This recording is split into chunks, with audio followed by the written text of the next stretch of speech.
A society-shifting week at the U.S. Supreme Court. 4 decades of precedent thrown out. The High Court ruling race can no longer be a factor considered in college admissions. President Biden's student loan forgiveness plan blocked. And a defeat for gay rights and for state Republican lawmakers. We talked to a legal scholar who's presented before the Supreme Court. And with our NC Capitol team about a consequential session at the state legislature. What you might have missed. On the Record. And thanks for joining us this evening. I'm Lena Tillett. You know, I always try to be transparent with you, and this edition of On the Record, frankly, it requires it. This is not a live broadcast. We tape this program a day or two before it airs. This time we're taping on Friday, and it's been a whirlwind of a day. A number of U.S. Supreme Court decisions dropping, and now the breaking development out of the federal courtroom on the state's new abortion law. A federal judge has just allowed North Carolina's 12-week abortion ban and most of the other restrictions in the law to go into effect. That means as of July 1st, this is the law of the state. And joining me from our NC Capitol team to discuss is WRAL Capitol Bureau Chief Laura Leslie and state government reporter Will Doran. Will, Republican lawmakers did make some surprise changes to the law after there was a legal challenge, basically saying that some of the language in the legislation was contradictory. That seems to have worked. Tell us what the judge ruling means. Yes, so the judge today ruled almost entirely in favor of the legislature. Most of the law is going to be able to go into effect as planned. There was a piece that she did block, and I think we can get to that later. But as you mentioned, the lawsuit had raised a lot of issues that the legislature fixed. So even though, Planned Parenthood didn't get everything that it wanted with this ruling now, part of it was because they already got some of what they wanted. Governor Roy Cooper signed those changes into law, even though he has opposed, abortion laws in the past. He said he's signing this one because, he wants these changes to go into place to protect women, protect doctors. But again, the 12-week ban on most abortions, that is going into effect. Yes, that is now the case. What isn't going into effect? There were some restrictions on doctors and specifically some essentially just new rules and requirements that they would have to do. For instance, when a woman would come in for an abortion, they would have to look and note the exact location of the pregnancy within her body. Planned Parenthood said that is not all the time, but sometimes just frankly impossible to do. Republican lawmakers have said that these rules are important, especially to help identify ectopic pregnancies, which of course can be a big danger. But Planned Parenthood said that it's not really necessary, and that if these changes had gone into effect, it would essentially block some women from being able to get abortions that otherwise they should have been able to. So, Laura, we talk a lot about the 12-week ban, but there are many other restrictions in this law. Tell us about the ones that you think that are most notable. I think the ones that will jump out the most to people are, number one, right now there's a 72-hour waiting period, but you can call and have a conversation and get your medical advice over the phone, and then you don't have to go in and do that. Then you have to wait 3 days, and then you go in for your appointment, right?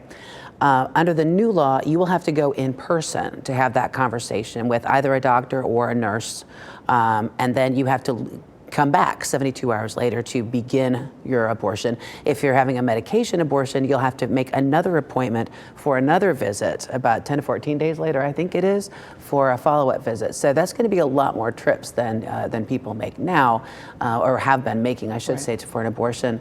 I think another big change that we'll see is that they're saying that any abortion that happens over 12 weeks, so that would be for cases of incest or fetal anomaly or rape, those all have to be done at a hospital. So that's a lot. It's going to make it a lot more expensive for the women who need that care, which otherwise might have been provided in a clinic. Yeah, what's the effect of having to go back and forth 3 times? Many women work. Many women have families. They may not be able to go. That's the point. The idea is to make it less attractive. We have a lot of people who have traveled here from other states, South Carolina, Georgia, Tennessee, all have more strict bans than we do.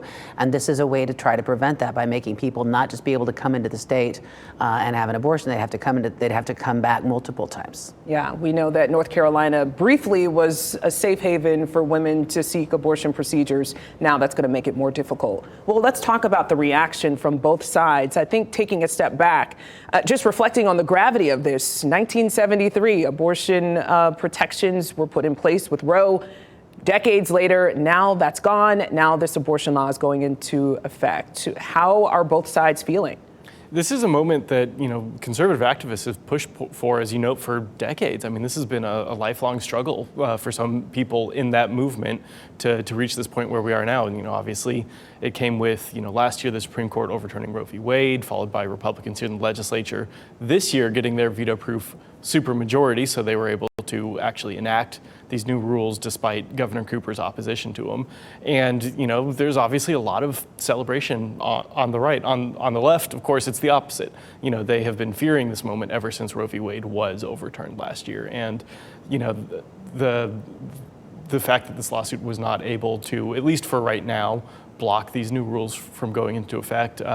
We've heard from leaders at Planned Parenthood, from the American Civil Liberties Union. They're very distressed about this and say the law is just inhumane and is not something that they ever wanted to see here in North Carolina. Laura, what now? I've noticed that Republicans are not taking a very loud victory lap about this. Why do you think that is? And also, what now for state Democrats?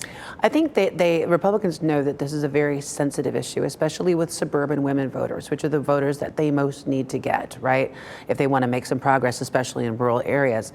So they know this does not play well with a lot of women voters and a lot of voters, period. So they're not going to take a big victory lap over it. On the other hand, you can expect to hear a lot from the Democrats about this up until the next election. They see this as the way to sort of get to people and make people say, we told you this was going to happen. If you didn't elect Democrats, this is what happened. Now elect Democrats so we can fix it. All right. It has been an emotionally charged session from beginning to end. Culture wars, frankly, taking front and center. A lot of bills involving the LGBTQ community as well. Let's run through just some of the legislation sitting on Governor Cooper's desk right now. So a ban on gender-affirming medical care for transgender minors, a ban on trans girls and women playing on sports teams that align with their gender identity, and the Parents' Bill of Rights, which would prevent schools from teaching about gender identity and sexual orientation before 5th grade. And taking that last one, Laura, you showed us some really passionate debate on the Senate floor. They tend to be a little bit more dialed down on the Senate side, but it was emotional. Let's take a look. Right now you have the power to do this, and you've done it, and you're going to keep doing it. But power and strength are actually two different things. What I think we've seen with these bills is that that weak people punch down. This is not a part of a culture war. This is a part of maintaining the family values and traditions that make North Carolina a great state and recentering the focus within the family. The senator there, his voice breaking. Bring us into those moments. Sure. So the first senator you heard from was Senator Lisa Grafstein. She's the only openly LGBTQ senator in the Senate. And she's weighed in on some of these other bills, but this was kind of the third one for the week, or so. And she'd kind of had it. And she just very bluntly, accused them of punching down and called them weak, which did get some response, as you saw. So that response you saw was from Senator Benton Sawrey. He's a first-term Johnston County Republican, talking about, his motivations here. He said, I'm not a homophobe, I'm not bigoted, I'm trying to protect my children's innocence here. I want to make sure that my boys grow up with the same kind of childhood that I did. So just so that we're clear about what this law means, which is expected to become law because the governor his veto will be overridden, likely, I should say. Does that mean if a kid comes to class and he sees maybe his friend has two mommies or two daddies and asks the teacher, what's this life about? They're not allowed to say anything. They're not allowed to explain. They say you have to talk about this with your parents. Well, the sponsor of the bill would say that the teacher is welcome to answer the question. Okay. Right? But the sponsor of the bill also says the teacher should tell them to go to their parents, right? And says that teachers should not be teaching this stuff, that this is something for parents to discuss. And I think it's also important to keep in mind that this bill not only restricts what the curriculum can talk about, but also says that if a child wants to use a different name or pronouns at school, that the school needs to call and tell the parents that. which is a way of, if you have a trans child, sometimes they socially transition at school before they do at home. Sponsors of the bill say the schools should not be keeping secrets from parents, and but the critics of the bill, like Lisa Grafstein pointed out there, basically making it so that trans kids can't talk to anybody at school. Or potentially outing other kids who aren't yet Out at home. prepared to talk about that with their parents, and they felt comfortable talking about it with the teacher. Will, Laura, thank you so much, and thank you for your incredible reporting through this session. It has been instructive, certainly. Coming up, our next guest was there for the ruling back in 1978 that declared affirmative action constitutional, his reaction to the court's reversal decades later.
Now to the landmark U.S. Supreme Court ruling striking down affirmative action, a key tool used for decades to make campuses more diverse in this country.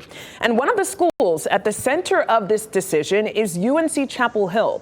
It's actually the oldest public university in the country, founded back in 1789. The campus was built by enslaved black people. However, the first black students weren't admitted to the university until the 1950s. So this was a 6-3 decision. The conservative justices on the court ruling Thursday that the practice of considering race a factor in admissions violates the Equal Protection Clause of the 14th Amendment. And joining us now is a scholar considered one of the nation's leading experts on the 14th Amendment, who has argued before the High Court in defense of affirmative action. I tell you, it is such an honor to have you because, honestly, we need to hear your perspective. Professor of Law and Director of the Center of Civil Rights at UNC, Theodore Shaw. Great to see you, Professor Shaw. Thank you. Good to be with you. So I know that you have read the opinion for the majority and also the dissents. Chief Justice Roberts saying that affirmative action violates the Equal Protection Law. Justice Sotomayor saying that ending race-conscious admissions violates the Equal Protection Clause. Here are their arguments. You can see Chief Justice Roberts here saying the student must be treated based on his or her experiences as an individual, not on the basis of race. Justice Sotomayor saying the court subverts the constitutional guarantee of equal protection by further entrenching racial inequality in education. So tough arguments there on both sides. Where do you fall?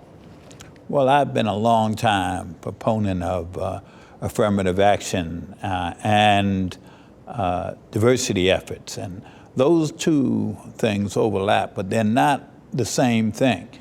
This gets rather complicated. We probably don't have enough time to explain all that. But I think that what we just witnessed yesterday, we knew it was coming.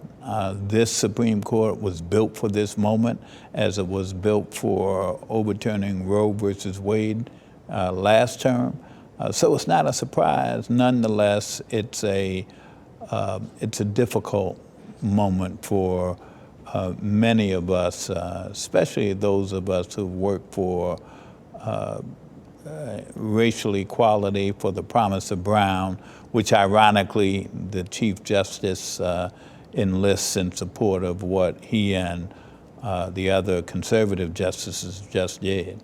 I do want to talk about the Equal Protection Clause and how it's used by both sides, though, because essentially what Chief Justice Roberts is saying, that by potentially discriminating against Asian and white students, their 14th Amendment rights are being violated. But Justice Sotomayor is saying by not reflecting on the need for these types of programs is going to impact Black and Hispanic students. So describe how both of them are able to do that. So the 14th Amendment was ratified in 1868 in the aftermath of the Civil War, and it does a number of things. It ends up being one of the most important constitutional provisions. It radically changed our country, which of course the Civil War brought about.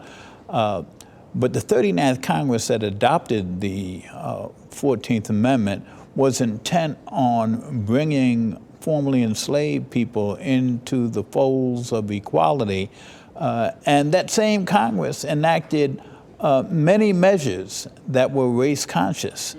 The Freedmen's Bureau, schools, hospitals explicitly for African Americans emerging from slavery. So the argument is, how could that Congress have thought that racial inequality, racial consciousness in and of itself was per se in conflict with the 14th Amendment.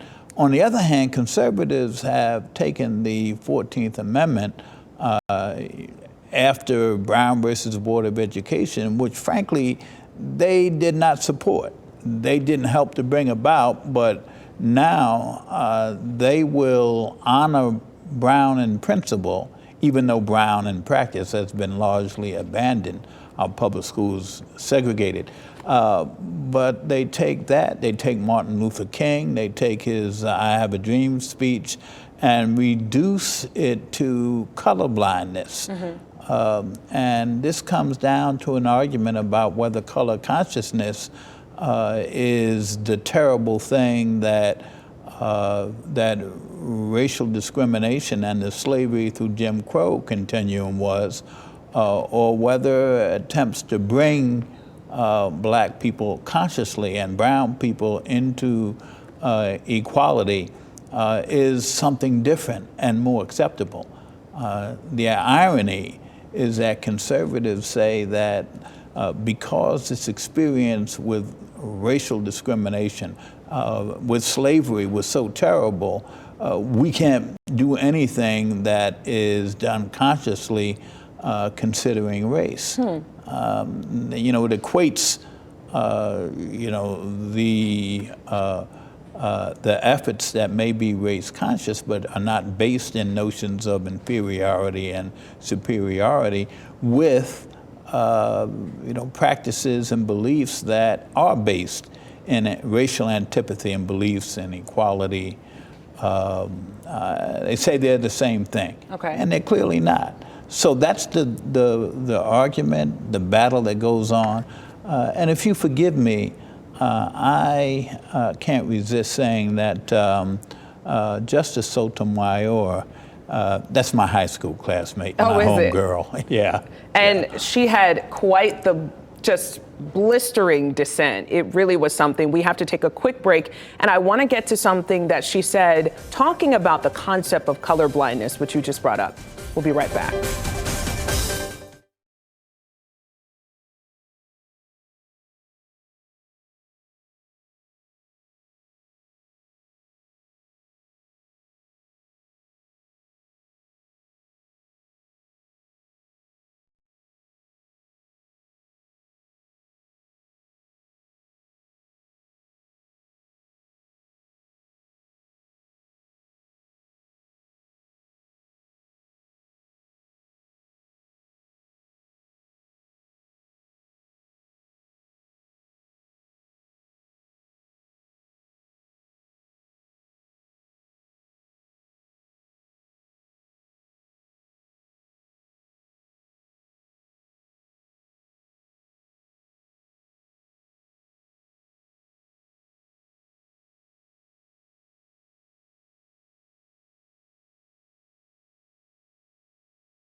Welcome back. In light of the Supreme Court's ruling on affirmative action, we've been hearing more about this concept of a post-racial society, and I want to talk about some of the dissents coming from Justice Jackson and Sotomayor. Justice Jackson writing, with let them eat cake obliviousness today, the majority pulls the ripcord and announces color blindness for all by legal fiat, but deeming race irrelevant in law does not make it so in life. Justice Sotomayor saying, ignoring race will not equalize a society that is racially unequal.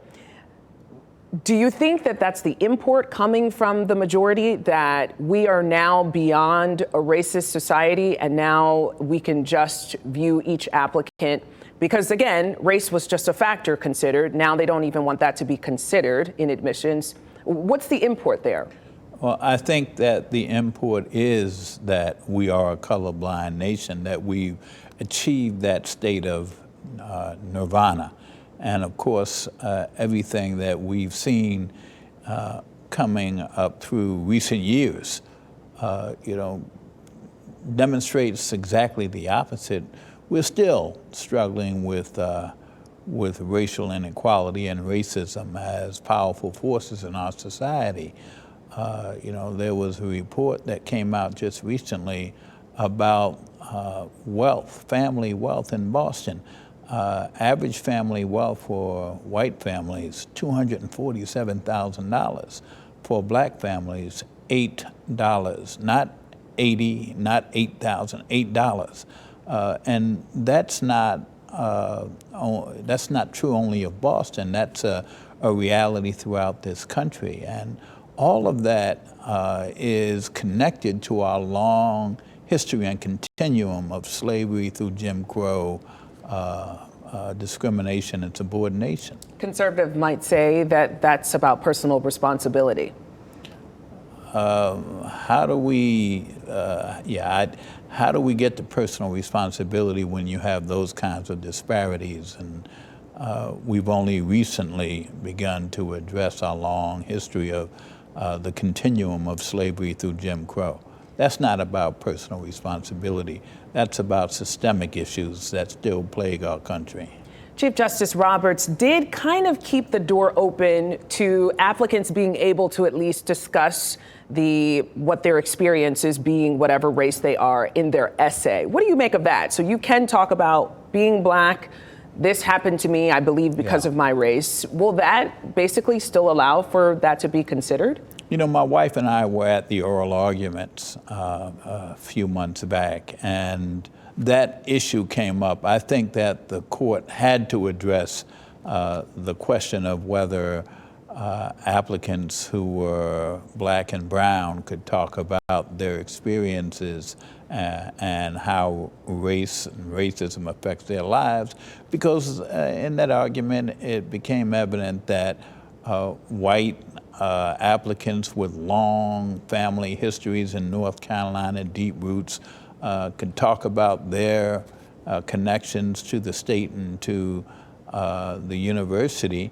And if that's true, then I think they had to go. Now, we'll see what Chief Justice Roberts meant.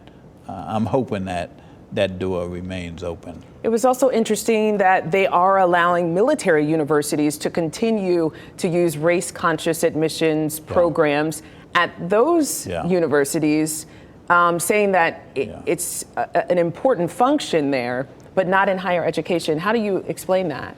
You know, in the cases like the Michigan cases and other cases in recent years involving challenges to diversity efforts, amicus briefs by the military, retired military officials, made clear how important it is to be able to have diversity in the military. So they did not turn against that, but the thing is that colleges and universities that have ROTC programs are just as much a source of leadership of black and brown people present in higher education as the military academies, maybe even more so. I want to ask you one final question. We have about 35 seconds for it. President Biden's student loan forgiveness plan has been blocked.